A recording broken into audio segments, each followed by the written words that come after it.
Alright, so we're on column 7 now. We're given mass. This is column for mass and this is column for pressure. So the first two was given. Mass was given as 2 kg. So let's get that down. Mass M was given as 2 kg. We're also given pressure. This is column for pressure. Pressure was given as 2 bar. Pressure P equals 2 bar. What else?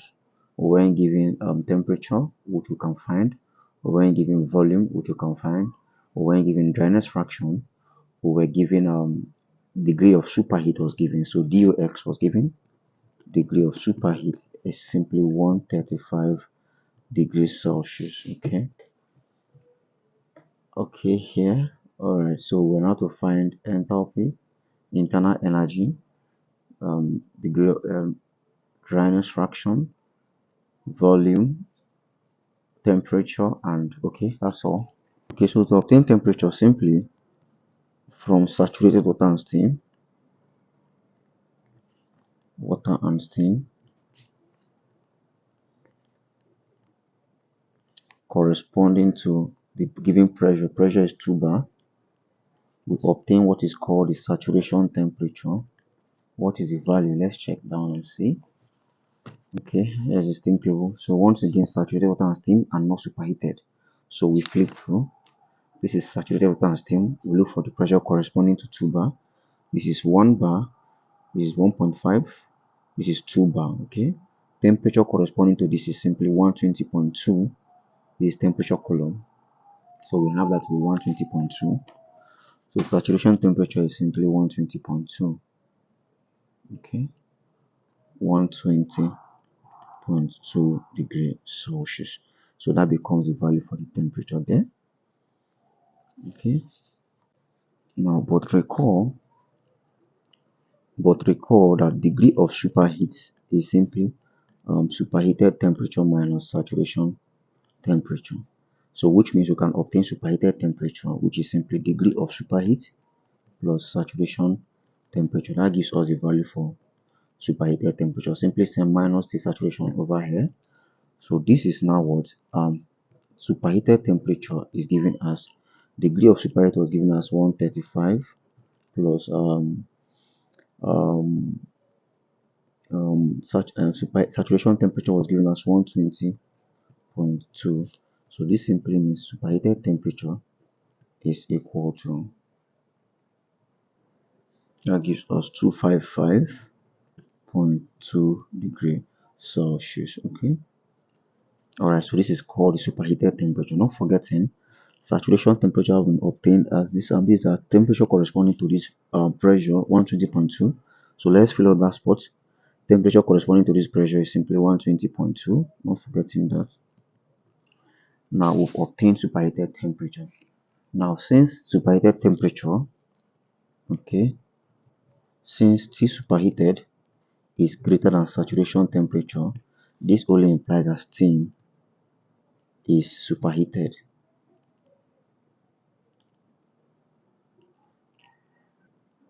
So we look through now the superheated steam table to obtain our properties. Now when given volume was not given. This is the column for volume, is empty. Alright, so all we need to do now is from superheated steam table, therefore from superheated steam table,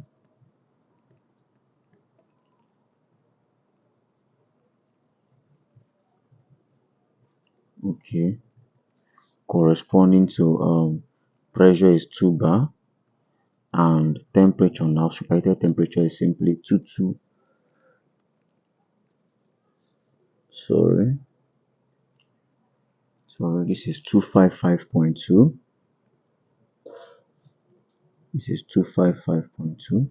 Okay, so corresponding to 255.2, okay, and temperature 255.2, which is superheated temperature. We need to look through this and obtain the value for specific volume. Okay, so I've said Vg is something as for specific volume V from superheated conditions. Okay, let's check superheated steam table now. Okay, let me zoom this up a bit. So this is superheated steam. Alright, so corresponding to 2 bar. Remember, this is column for pressure in bar, as can be seen. So corresponding to 2 bar. Okay, here is 2 bar. Now we need temperature that corresponds to the temperature here. Superheated temperature here is simply what? 255.2. So we need temperature that corresponds to 255.2. So if we check here now, let's check the temperature column. This is 200, this is 250. There is no 255.2. So which means 255.2 lies between 200. That means 255.2 lies between 250 and 300. So after 250, I should have 255.2 before 300. So I need to now interpolate to find the value of the volume that corresponds to what um, the temperature of 255.2 at 2 bar. So all I do is this simply what interpolating. I'll make a column for volume. Okay, I'll simply make a column for volume and temperature. So I'll make a column. This is Vg, which is same thing as V, and these are different temperatures. Alright, so corresponding to the given pressure 2 bar. Now let's check. For pressure 2 bar, okay, 2 bar, temperature 250 degrees, 200 degrees Celsius. Temperature 250 degrees Celsius is here. Should be here.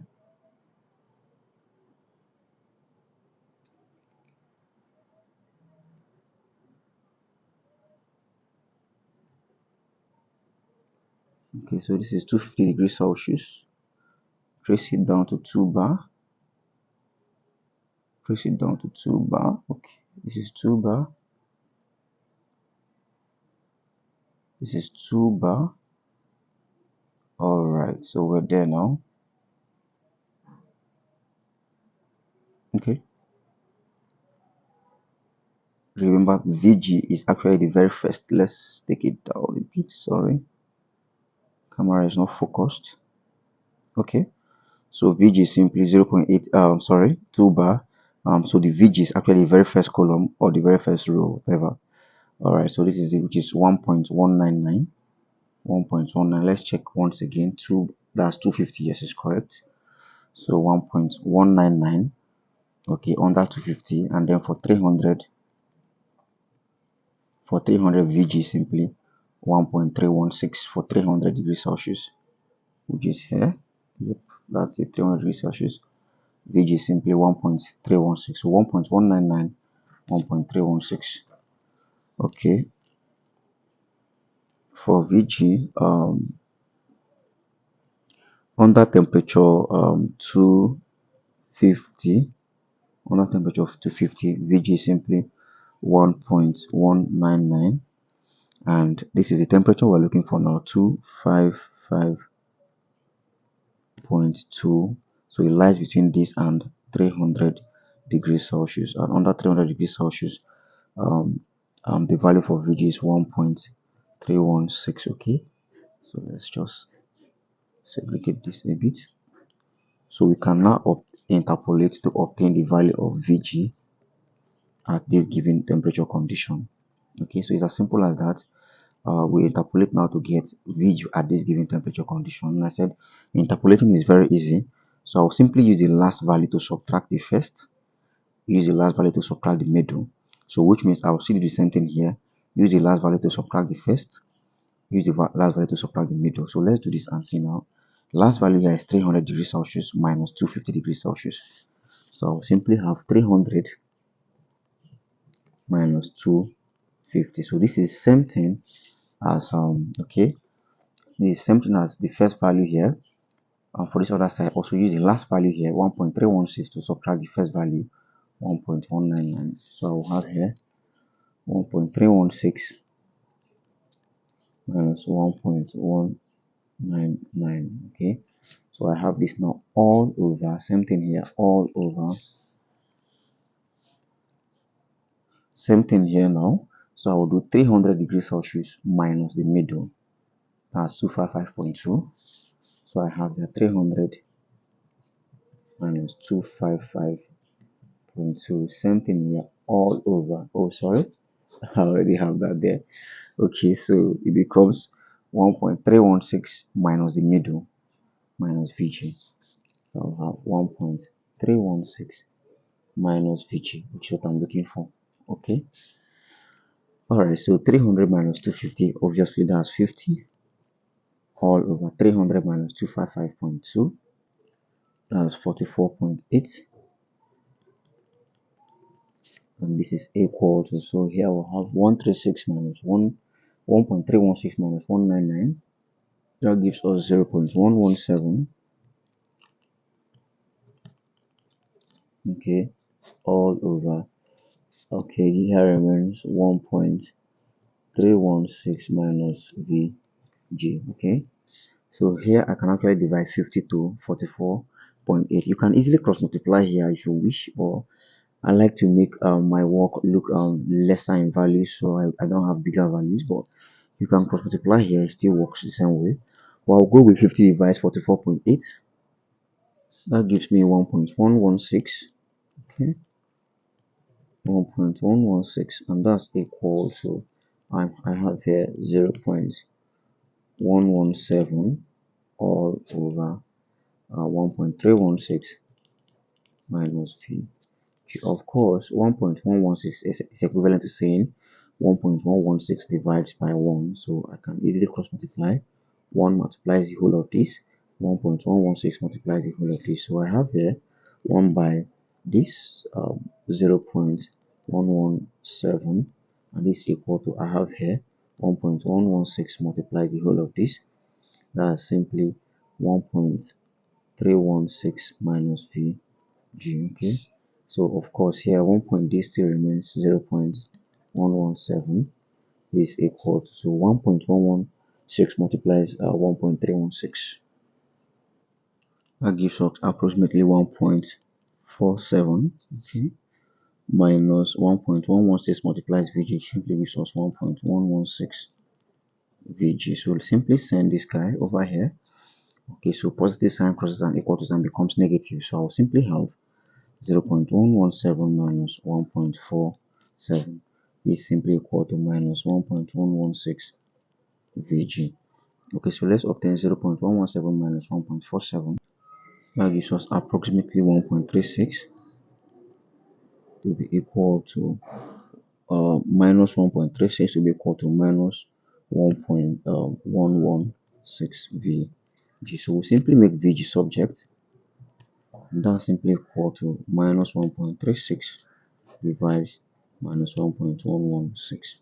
This implies that Vg is equal to approximately 1.22 meter cube per kilogram. So this becomes the volume corresponding to what that given temperature 255.2.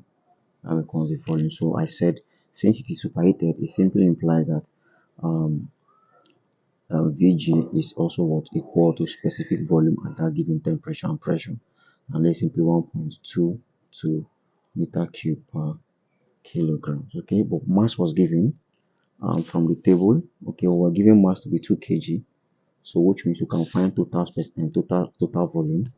Therefore, total volume V is simply what mass times specific volume V. That's mvg. Okay, in this case now,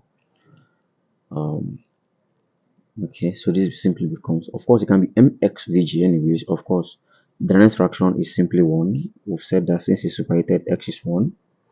The Dryness fraction is 1. Take note, since it's superheated. Okay, so this is simply 2 multiplies 1.22. So this simply means total volume is should be approximately 2.44 meter cube per, sorry, meter cube. 2.44 meter cube. That becomes the volume of this steam. So volume is 2.44. Okay. Also, not forgetting to mention, since steam is superheated, okay, steam is superheated,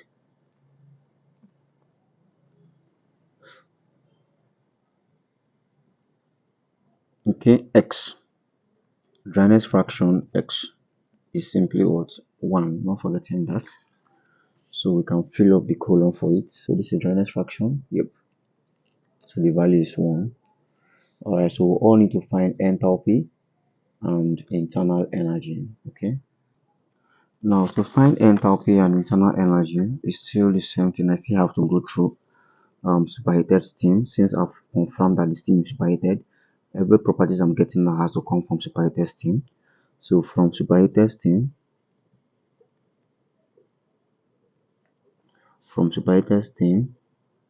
corresponding to the given pressure is 2 bar, and of course superheated temperature was given as 255.2 degrees Celsius. So we're actually going to interpolate.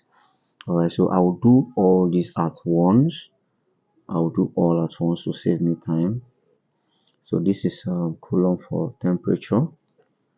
Let this be coulomb for enthalpy. Specific enthalpy simply H, which can stand for Hg, and let this stand for specific internal energy UG. I will just do all of them at once. So we found out that this temperature actually lies between 250 and this is the temperature we're looking for, 255.2. We did that earlier, and then it lies between 250 and 300 degrees Celsius.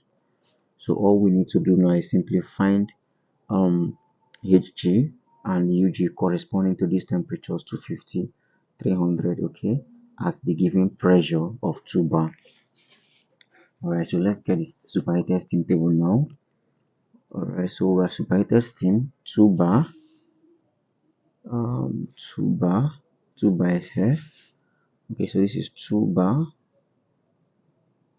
Okay, let's trace out 250 degrees Celsius.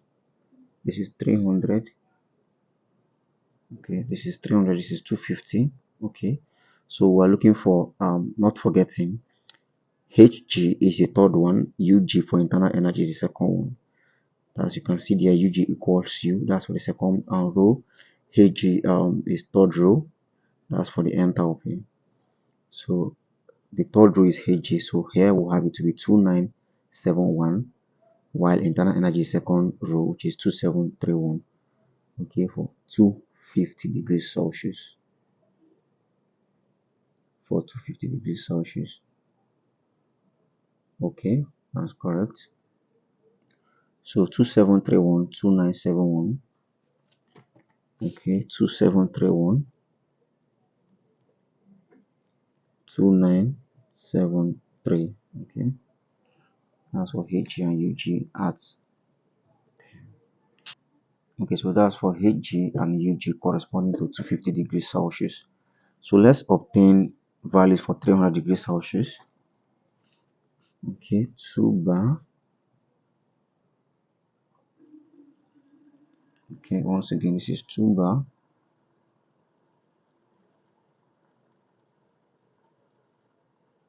Okay, so this is 250, this is 300. Let's also compare 2731.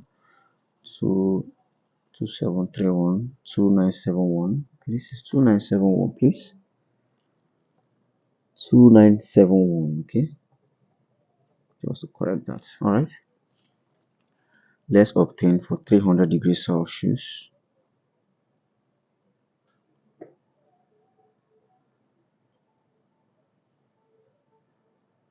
Okay, this is for 300 degrees Celsius. Let's get that column right. Yes, 300.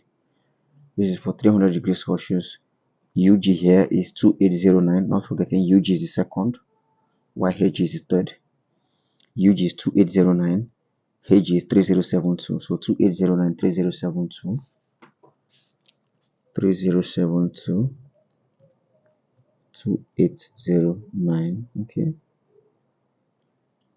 Oh, sorry. This was supposed to be here. 3072 and 2809. Okay. So we're actually looking for this value. These values are unknown. Please forgive me. So this is H. Call this H unknown, and call this U unknown. So we're looking for these two values. Okay. Alright, so let's interpolate all at once. It saves us time. Okay, so like I always say, interpolating, let's start with let's do them side by side, this and this first, temperature and enthalpy first. So let's use the last value to subtract the first value. So I'll simply have here um 350, sorry, 300 minus 250 all over, last subtract the middle, 300 minus 255.2. This is same thing as saying here, last subtract the first. So I have here 3072 minus the first is 2971, so minus 2971 all over here, same thing, 307 to the last minus the unknown h. So I'll simply have 3072 minus h. Okay, so this is still same thing as saying okay, let me just split this a bit. Let's work for the internal energy, same thing, 300 minus 250. So I'll simply have 300 minus 250 all over 300 minus middle term, which is 300 minus 255.2. So this is equal to still the last for the internal energy minus the first. So I have 2809 minus 2731, 2809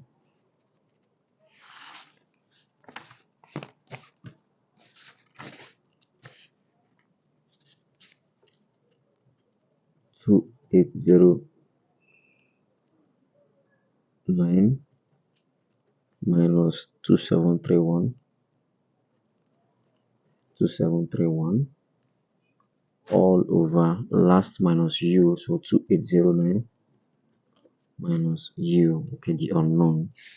All right, so let's get this down.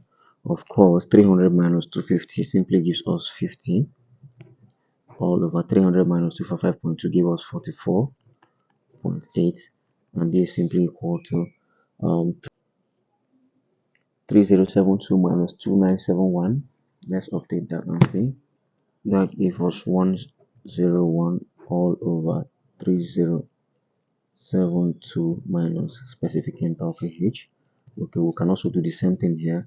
Of course, 300 minus 250 is actually what, 50 all over same thing here, 44.8, and this is equal to, so we now obtain 2809 minus 2731. That simply give us 78 all over here, 2089, 2809 minus u, so we have 2809 minus u. Okay, all right, so as usual I will always like to divide these terms to get a smaller value. So 50 divides 44.8, that gives us 1.116, and that's simply equal to 101 all over 3072 minus h. So same thing happens here, 50 divides this simply gives me 1.116, and that's equal to 78 all over 3809 minus u. Okay.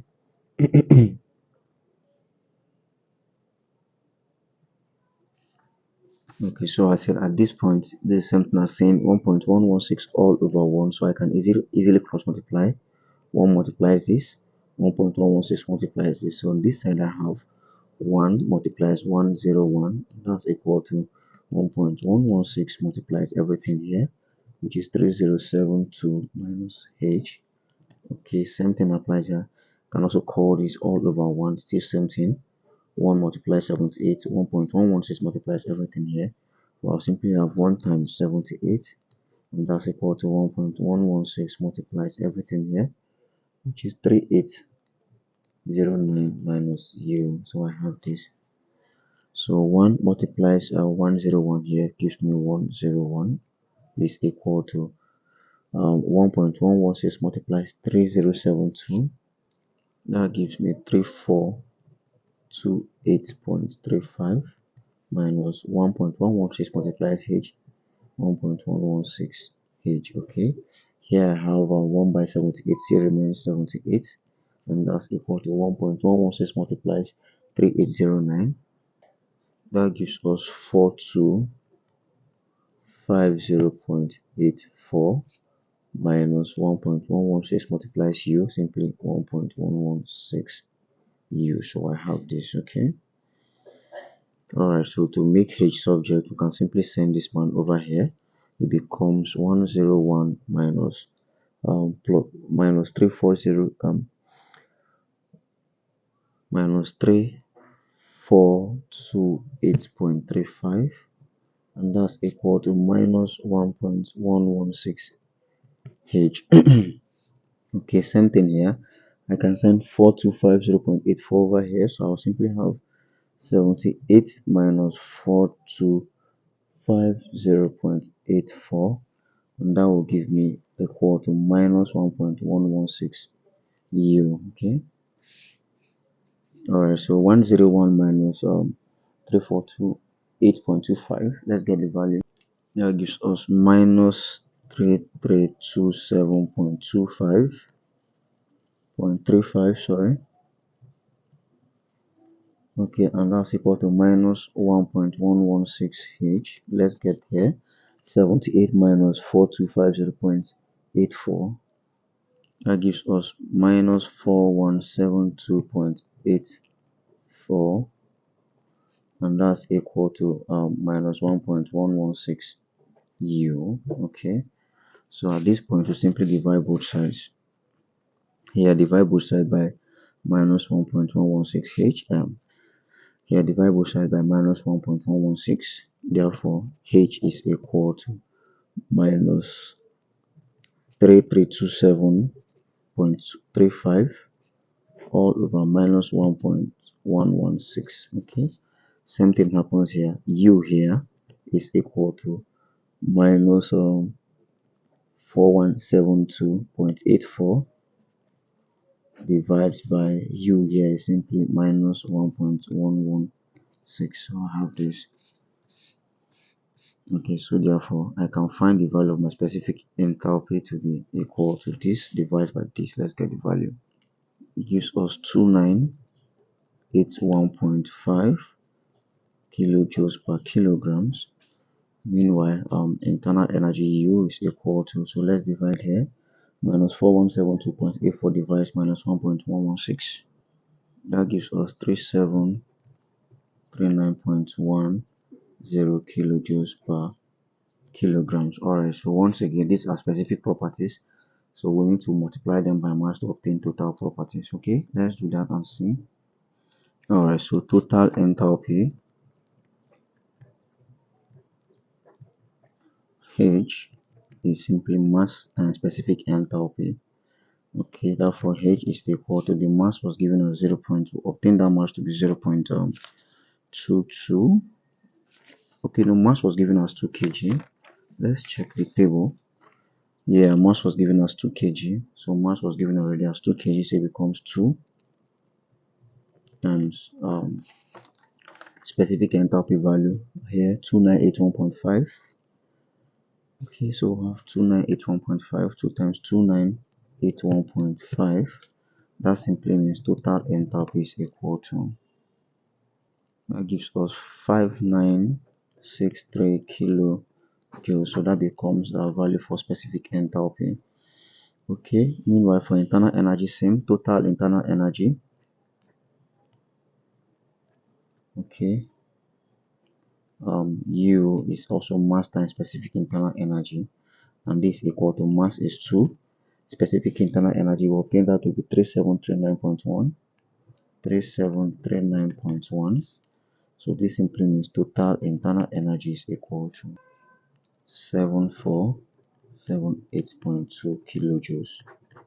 Okay, so let's fill that up.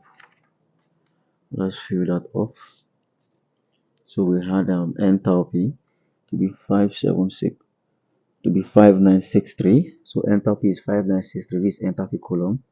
We're here now 5963. While internal energy, this internal energy column, we're here is given us 7478.2. Alright guys, so that's that for that row and columns.